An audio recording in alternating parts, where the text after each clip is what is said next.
You ever feel like you're hitting a forehand and it's like one shot you have power, one shot you don't have power, one shot it just doesn't feel connected. It feels like if you've ever heard that the kinetic chain, it's just your chain is broken, okay? So if you ever feel like it's just all disjointed, then this is the video you need to watch, because I'm going to show you the important key markers to make sure you have great timing using your legs, hips, and shoulders and racket to hit your forehand, okay? So make sure you stay tuned.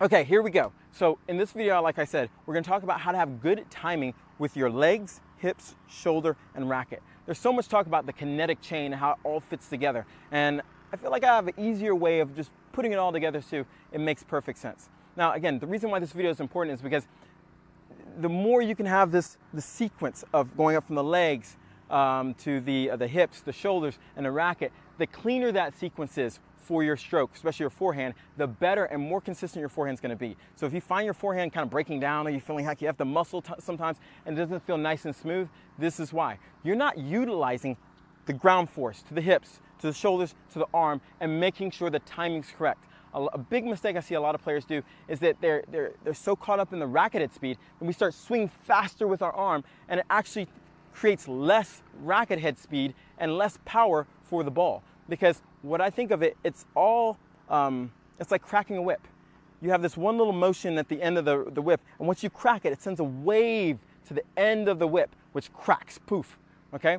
You're doing the exact same thing with your body. The crack of the whip happens when you start pushing against the ground. And once you understand what we're gonna go through to figure that out for you, then you're gonna be able to do it all the time. An easy way of thinking about this is I think of putting tubes through your body. Doesn't make sense right now, but it will in a second. So if I'm standing like this, I have three locations where I would put a tube in, and you'd really understand what the contact needs to be like. So the first place would be my hips. So I take my racket a lot of times, and imagine putting a tube, or even just leaving your racket right here. See how the racket's nice and flush with my hips? This represents how my hips are turning, okay? So as I turn and coil my hips, the same thing's gonna happen with my racket. The second tube would be through my shoulders, okay? So this means that as I turn my shoulders, same thing's gonna happen with the racket.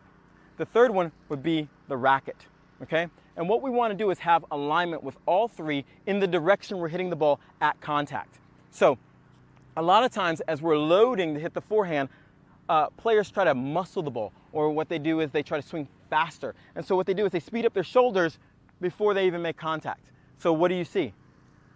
This is the alignment on my shoulders facing the camera. This would be going cross court. This is the alignment on my hips, and my racket would be here. They're out of alignment. So what happens is, since they're out of alignment now and the shoulder's accelerating, you have no more force.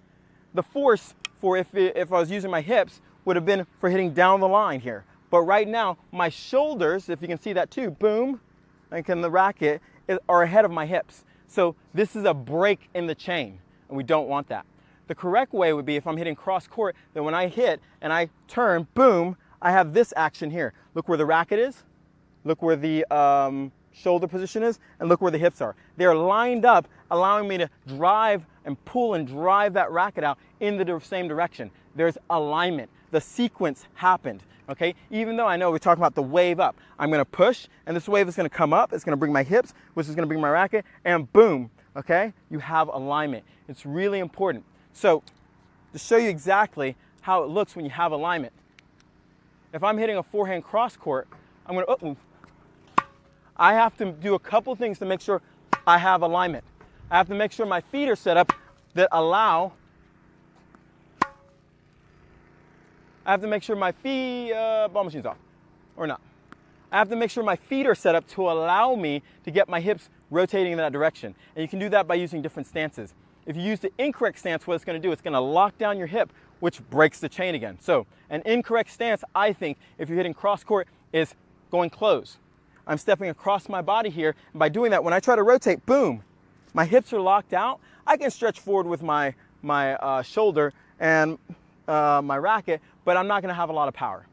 If you do see this position, you see it because they're stepping off the outside leg and they make contact, and the following leg is going around. So a lot of times you might see the picture where they're like this, and you're like, Kevin, whoa.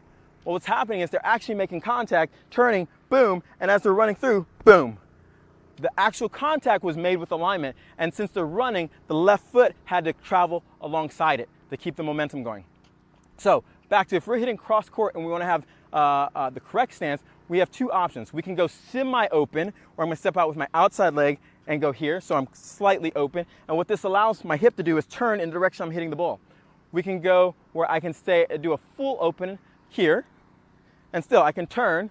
Another position we can go is where we step the outside leg forward, cutting into the court, which is recommended, especially if you're going to hit a cross court. It makes it a lot easier, and it creates coil without you really having to try that hard. So if I'm cutting inside the court here, I can cut inside the court, and look how my hips are coiled, and it sets me up to making that great contact with good alignment. Racket, shoulder, and hips.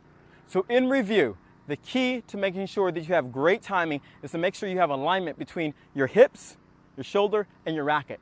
To do this, you have to make sure you choose stances that allow your hip to rotate and make that alignment in the direction you're going to hit the ball.